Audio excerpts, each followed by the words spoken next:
अस्सलाम वालेकुम यूट्यूब जा फ्रेंडो जेके भी यूट्यूब ॾिसी रहिया आहियो फौरी तौर वीडियो खे शेयर ऐं लाइक कंदा हलो, फॉलो कंदा हलो। आईडी खे तव्हांजी महिरबानी। दोस्तों अॼु तव्हांजे लाइ हिकिड़ी कहाणी खणी आयो, ज़रूरु ॿुधिजो। दोस्तों हिकिड़ो बादशाह हो, उनखे पंहिंजी बादशाही में सोचणो त हिकिड़ो वॾो मीनार ठाहियां, मतिलबु किलो मतिलबु हाणे अॼुकल्ह हिन दौर जे अंदरि हर को बादशाह चवे थो त हिकिड़ी बिल्डिंग ठाहियां, उन हिसाब सां किलो चवंदा पुराणे ज़माने में। त उन किलो ठाहिण जी कोशिशि करे पियो ऐं सोचई ऐं पंहिंजी धीअ सां मशवरो कयईं त किलो ठाहिणो आहे ऐं उन में टाइम बि लॻंदो ऐं उन में ख़र्च बि लॻंदो, कीअं किलो ठाहियां।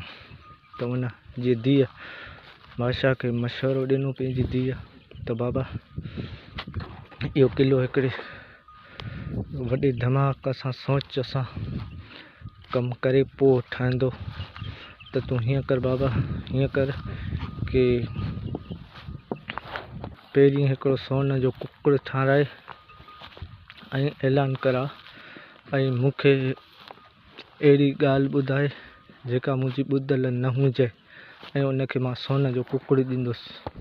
ऐं ॿी ॻाल्हि इहा कर कि जंहिंमें सच जी कड़ी बि न हुजे ऐं उनखे मां पंहिंजी धीअ जो संग ॾींदुसि, छो जो इन लालच सां सोन जो कुकड़ हासिलु करण जे लाइ हर माण्हू ईंदो ऐं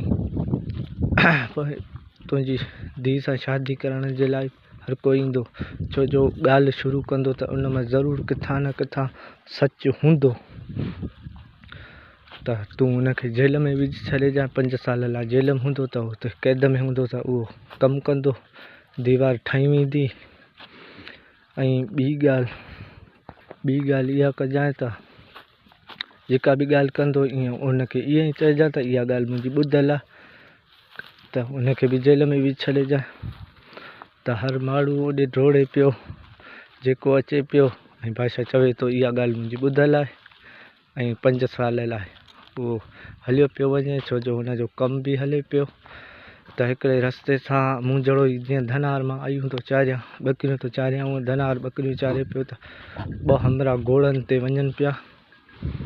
त बादशाह त धनार पुछो काॾे था वञो, ऐं जेको बि हितां लंघी वञे थो उहो वापसि न ईंदो, मसइलो छा आहे, कहिड़ी ॻाल्हि आहे।